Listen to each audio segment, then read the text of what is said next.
Hi, are you the owner of a corporation, a small corporation, knowing that the end of the year or the beginning of 2021 is close, and wondering whether you really need to have those shareholder and board meetings that you think you're required to do?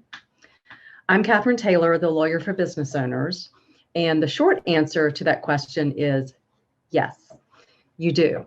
I'm going to give you the long answer also.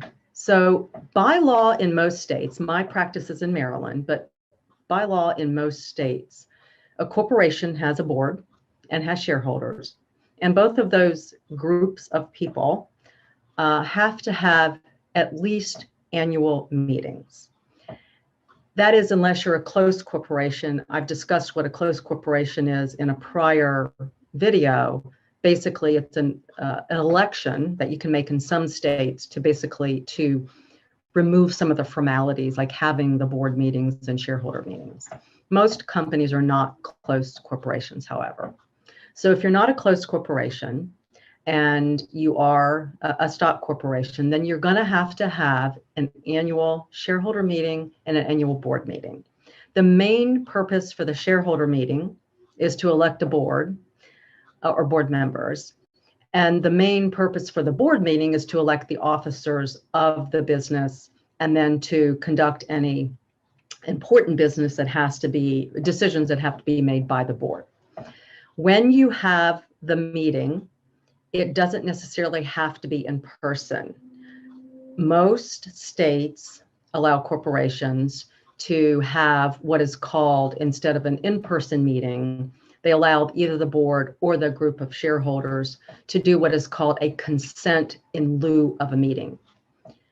When you have an in-person meeting, you have to give proper notice, and then you also have to make sure you have a quorum. When you have a consent in lieu of a meeting, the consent is a written document and it has to be unanimous. So I know this is all kind of confusing, but the gist of this is, if you're a corporation, you must make sure you have documentation of those annual meetings of your shareholders and of your board. It's very important for a lot of reasons, which I'll go over in another video.